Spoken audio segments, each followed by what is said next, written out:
pagsamba. In Jesus' name, Amen. Amen. Purihin po ang Panginoon. Sige po, tayo po ay makakaupo na at dahil po tayo sa mga announcements. Yan, patuloy po yung gawain sa ating pong Iron San Isidro. Yung worship service po every Sunday at 2 o'clock po ng hapon. Midweek service and prayer meeting next Thursday po, 7 o'clock. Speaker, niyo pong lingkod, worship leader Brother Reynan, usher Brother Michael Mendoza, testimony Sister Maricar Patricio. And patuloy po tayo mag-send ng mga prayer requests sa ating pong group chat para na isasama po natin sa pinagpe-pray sa ating pong prayer meeting every Thursday. And for Sunday service po, 9:30 ng umaga, speaker po natin this coming Sunday, Sister Elaine Masaka, worship leader Brother John Kirch, tithes and offering encouragement, Sister Jasmine Borbon, usher Brother Albert Jacinto, flower sponsor po ay Sister Belia Casanova. Patuloy po yung ating Aita Community Mission. Every Saturday po ito. Inaanyahan po yung bawat kapisanan na tumuwang sa ating pong pagpunta sa Aita Community Mission. And ito pong gawain ng YWAP NCR1, Worship Night. Ang tema po ay Rise Up. Ito po ay sa Sabado na po, 6 o'clock po ng gabi hanggang 9. Ang venue po ay sa Function Hall ni Marikina Convention Center. So ito po yung mga prices ng mga tickets. And Pastor, kayo po yung speaker sa gawain po na ito. Kasali po si Pastor sa mga mag-speak sa gawain po ng mga YWAP. And worship and discipleship po, November 30, 2024 sa IRM Cathedral. And may election po ang sa Sabado din po, Kalikab sa Malanday po. Yan doon po gaganapin. And para po sa pag-share ng kung ano po yung naging kabutihan ng Lord sa buhay po niya, palapakan po natin, Sister Laarni Acosta.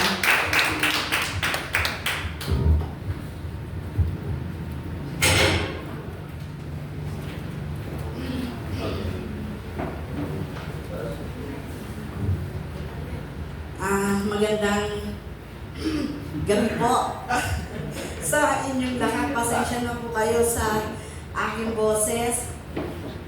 Dahil ako pa rin po sa hanggang sa ngayon ay inuubo. Mahirap po talaga nagkakasakit ngayon sa mga panahon na ito.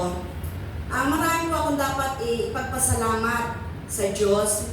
Unang marami pong salamat kay Lord dahil last November 1 po, muli pong nabuo kami magkakapatid na kung saan muli pong narinig ko sa bahay yung ingay, yung tawanan, at yung habulan po ng aking mga pamangkin na pansamantalang hindi ko narinig, hindi ko nakita since my mom passed away. Second, salamat po sa kagalingan na ipinagkaloob niya po sa akin. Sa kalakasan, pag-iingat at gabay po sa aming lahat. Sa pagpapatuloy po ng probisyon ni God at ng kasapatan po sa aming mga pangangailangan. Kahit nga po ginaji kami ngayong panahon na ito, alam niyo naman po paano yung ginaji, ano po? Alam niyo na yun, ginaji. Gipit, okay, gipit. Hindi lang gipit na gipit po talaga. Kasi hindi po talaga, tawag po dito, hindi po talaga, sa amin po, hindi po unconfirmed dapat po doon. Meron po kasi kami monthly bills na binabayaran, 68,000 for 1 year po yon. Ang hirap po talaga na yung pera po na yon ay ipunin sa isang buwan. At kung hindi po kami makakabayad, malamang po ma-detain po si chairman.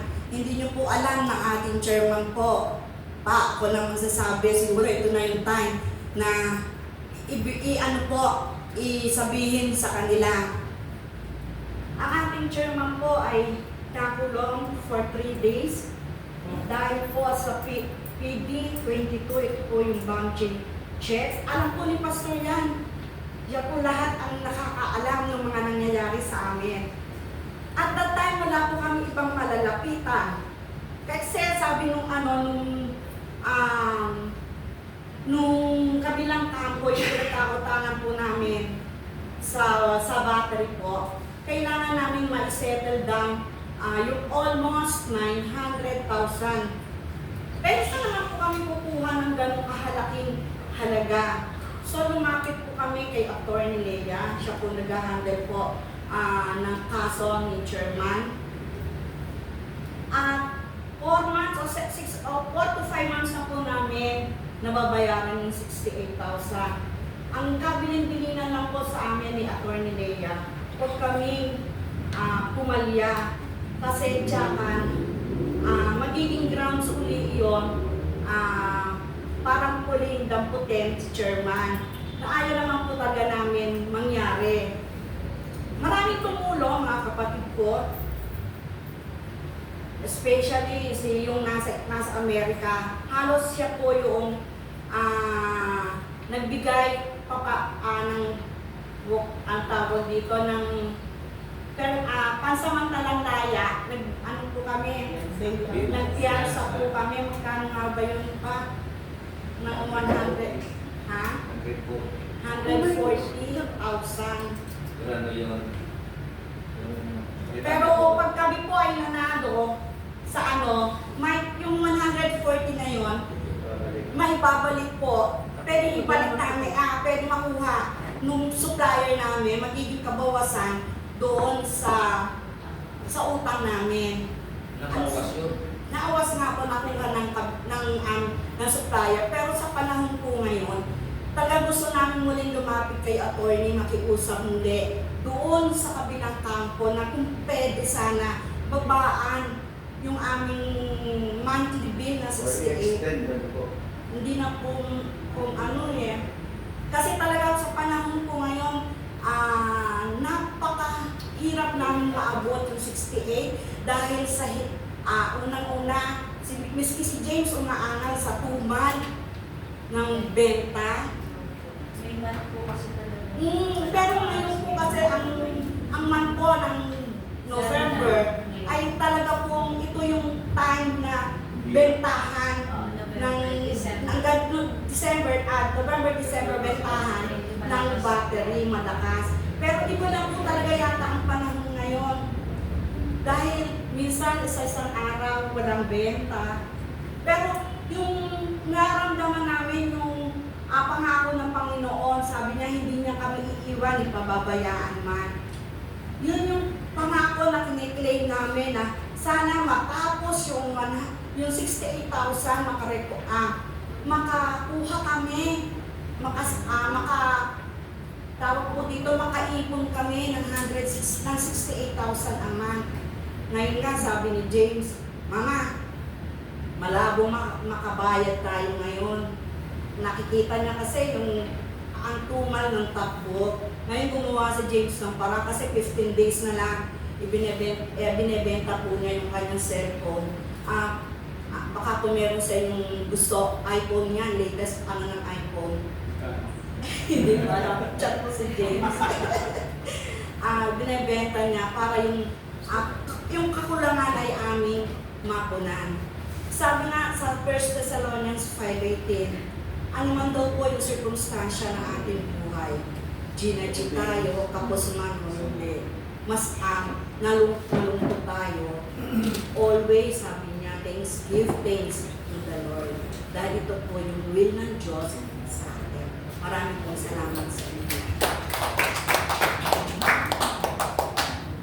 Maraming salamat po, Sister Laarni. So, makita ba lesson po natin sa buhay ni Sister Laarni, no? Kahit may pinagdadaanan na ganun kabigat, positive pa rin siyang haharap sa atin dahil alam niya na may Lord na kasama yung family nila sa mga ganun pong sitwasyon na pinagdadaanan nila. Sige po, ihanda po natin ang ating pong puso at ang Bible sa pakikinig po ng message ng Panginoon. Palakpakan po natin, Brother Reynan Lozada.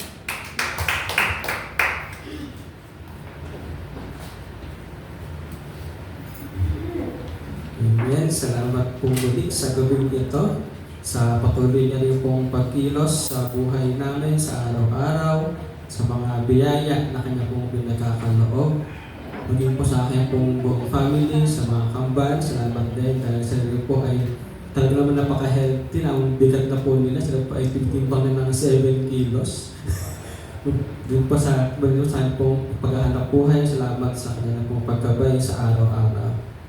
Okay, sige po, para po sa atin pong pagpapatuloy, tayo po muli yung mag-aaral ng kanyang mga salita. Tayo po muna ay madaling tumayo para po sa atin pong pagbasa ng kanyang mga salita. Ayan. Kung kayo po may mga dalang Bible, ito rin po yung nakalagay ng PowerPoint. Pero itong basahin na lang din po. Sa pangalawang Korinto, chapter 1, verse 20 hanggang 22. Isang pa po. Yan.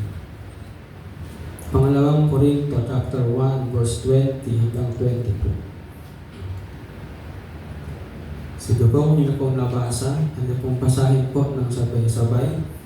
Sapagkat siya ang katuparan ng lahat ng pangako ng Diyos. Dahil sa Kanya nakakasagot tayo ng Amen sa ikaluluwalhati ng Diyos. Ang Diyos ang nagpatibay sa amin at sa inyo sa pamamagitan ng pakikipag-isa kay Kristo at siya rin humirang sa amin. Tinatakan niya kami at pinagkaaluban ng Kanyang Espiritu bilang katunayang tutuparin niya ang Kanyang pangako. Purihin po ang Panginoon, tayo po ay manalangin. Heavenly Father, salamat muli Panginoon sa gabing ito. Lord, we pray Panginoon for your guidance, for your wisdom, for your knowledge Panginoon. And Lord, we pray na kayo pong pumilos sa puso namin. Lord God, kayo po'y nakakaalam ng laman ng aming puso, ng lahat ng aming mga pinagdadaanan Panginoon. But still, Panginoon, we want to glorify your name in the highest, Panginoon.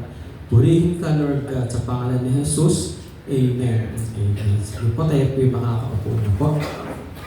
Ang ating pong nabasang talata, ito po ay tumutukoy sa God's promises are fulfilled in Jesus at ang pag-ibig po ng Diyos ay nakatatak sa mga believers o sa mga mananampalataya. So sa atin po siya nakabilog.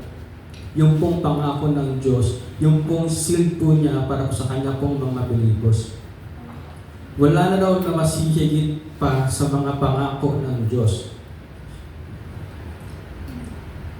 Itong araw po ay genuine at may assurance. God's promises are guaranteed and confirmed through Jesus.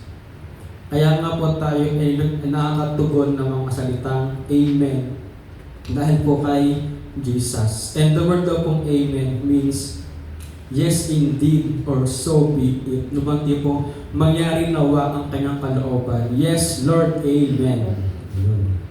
Then, ito po, may pong tanong sa ating pong lahat. Ano nga po ba ang kahulugan ng salitang promise or pangako?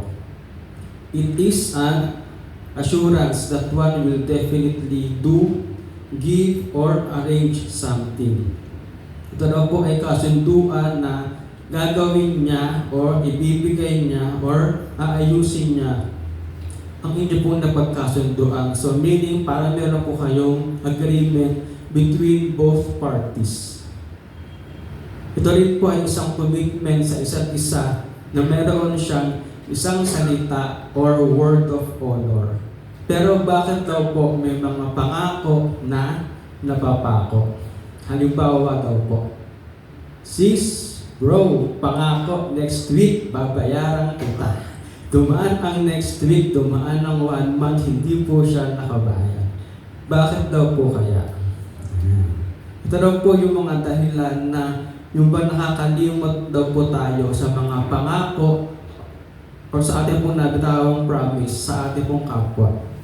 Kaya nga po meron pong sikat pong tagline, yung pong promises are meant to be broken. Bakit daw po kaya? Because people forgot or got distracted sa mga pangako. Yun daw po nakakalimot daw po tayo sa ating po mga binibitawan nating pangako sa ating kapwa. Yung kailangan pa silang i-remind para po maalala yung kanilang mga pangako and to keep them focused. Dahil tayo raw po ay mahina at nagkakamali. May mga pangako po tayo na hindi natin natutupad at hindi po natin nagagawa. Pero alam niyo po ba na meron pong pangako na tunay at totoo? Yung hindi ka paaasahin, yung hindi ka lolokohin, at tiyak na gagawin niya. Hindi po sa ating pong topic po natin for this night, ito po yung may topic na God's promise are not meant to be broken. Ang pangako ng Diyos ay hindi masisira. Marami raw pong pangako ang Diyos sa ating Bible, ngunit hindi pa natin ito makikita kung hindi ka rin po magbabasa ng kanyang mga salita. So meaning from Genesis hanggang ano ba? Yun. So doon po nakasaad yung mga pangako po ng Diyos. Tingnan po natin yung po mga halimbawa or mga ilan niya po mga pangako sa atin. So sa akin po ang topic, meron po lamang ditong mga 5 pong promises ang Diyos sa atin pong lahat. Yeah. God will protect you. God always hears your voice. God will grant you peace. God will never leave you nor forsake you. And God is always with you. Doon po sa una, God will protect you. Ito po yung nakasulat sa Awit chapter 12 verse 7 to 8. Ang sabi, kami o Yahweh, lagi mong ingatan sa ganitong lahi, huwag mong pabayaan. Kami naliligid sa lahat ng lugar kung alin ang likoy siyang tinatanghal. Ang pangako ng Diyos ay iingatan kanya at ililigtas. Diba nga po sa atin, parang just to keep you safe and secure, kailangan meron ka ng stable job, meron ka ng naipon, meron ka ng source of income. Doon po yung nagiging pong batayan sa mundo. Pero kay Lord daw po, hindi na po ganon. He will make us safe and secure at all times. Hindi natin kailangan mamuhay ng may takot at mangamba. Dahil meron tayong Diyos na nakatingin sa atin. Tinuturo din sa atin na tayo po ay manatili sa Diyos na makapangyarihan na siyang nagbibigay ng ating pangangailangan. Next po. God always hears your voice. Unang Juan chapter 5 verse 15. At dahil alam nating pinapakinggan niya tayo, alam din natin na binibigay niya ang bawat hinihiling natin sa Kanya. Di ba nga po, ang sarap po sa pakiramdam pag meron po nakikinig po sa atin. Ang pangako ng Diyos ay pakikinggan ka niya. We have a full confidence that God hears us, lalo na sa ating panalangin.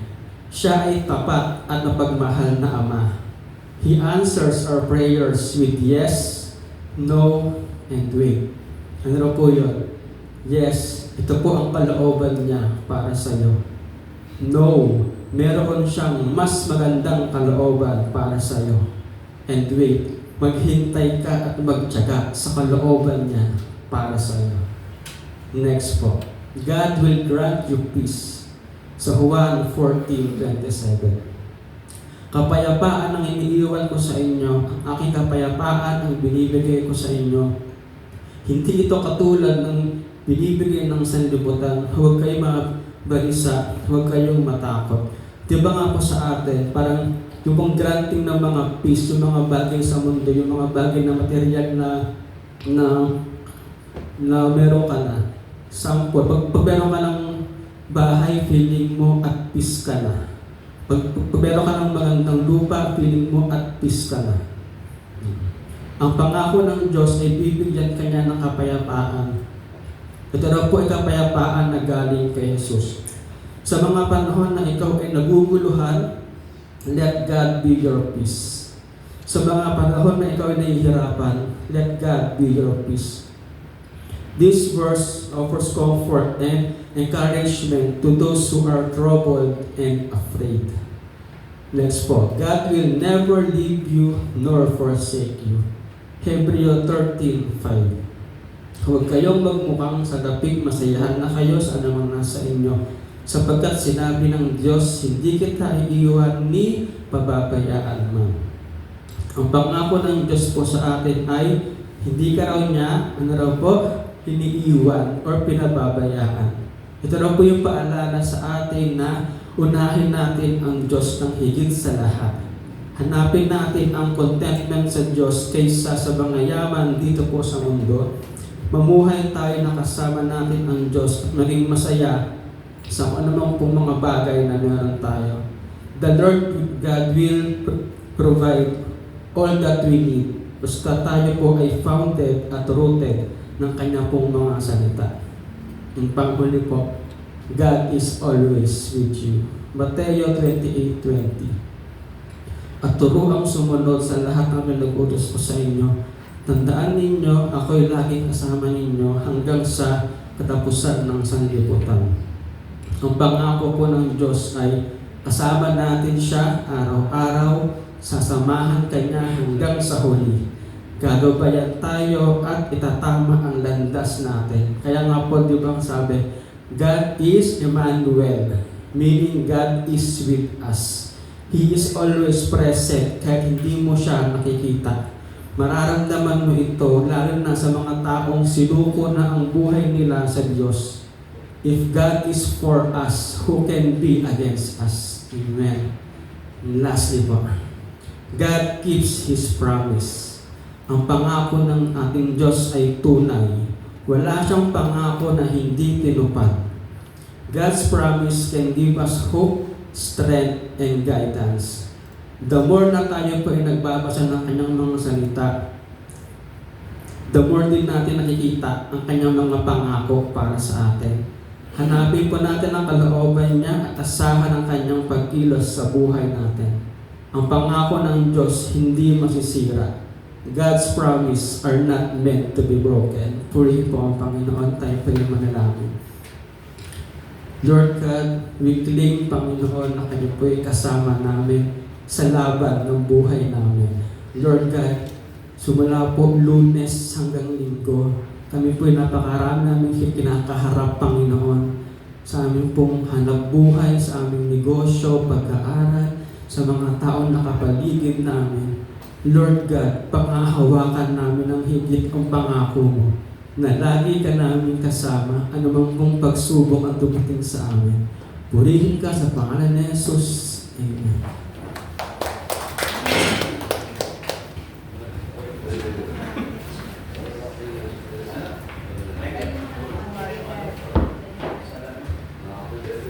Maraming salamat po sa mapagpalang mensahe ngayong gabi. Dako po tayo sa pagkakaloob sa ating pong Panginoon. Tinatawagan ko po ang ating usher, Brother Boy Adriano.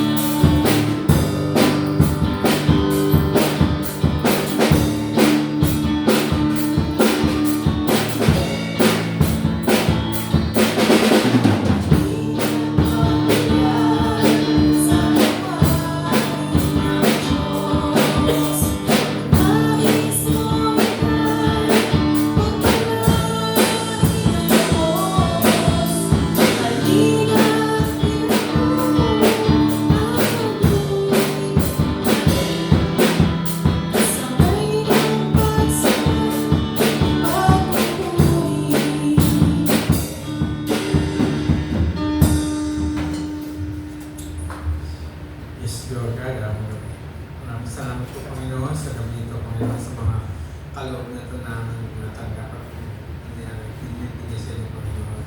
Sabit sila sa aming mga pagkakakita sa araw-araw, patuloy po kami ingatan at tubayan sa araw-araw, Panginoon. Anong biyaya nito namin ibigay sa iyo, Panginoon, paggamit po sa inyo na nag-ibigay sa pangalan ni Jesus.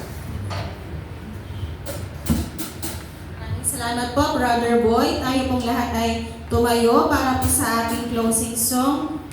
Muli po tayong magpuri sa ating pong Diyos na buhay. Awitin po natin alay sa pagsamba.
pagsamba. At salamat din po sa iyong mga salita na aming pong napakinggan. Patuloy mo pong pagpalain ang iyong pong mga anak. Patuloy mo pong palakasin, palaguin, hubugin ang pananampalataya. At dalangin ko, Lord, magamit mo pong patuloy ang aming buhay sa ayon po, Lord, sa iyong mga plano. Magamit mo kaming daluyan, Panginoon, ang iyong salita upang dalhin po namin ang mabuting balita sa mga taong wala pa pong kaligtasan. Pagpalain mo po, Lord, ang bawat pamilya ng aking mga kapatid. Pagpalain mo po ang kanilang ikinabubuhay.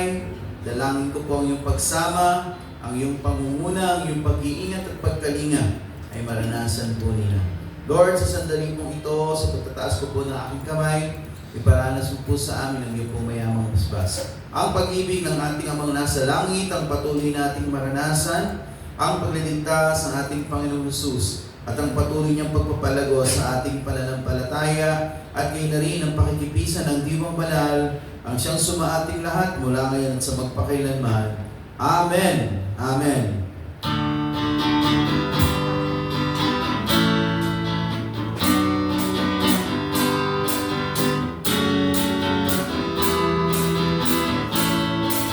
The Lord bless you and keep you. The Lord make His face shine upon you and give you peace, and give you peace, and give you peace forever. The Lord be gracious to you. The Lord make His face shine upon you and give you peace, and give you peace, and give you peace forever. God bless po.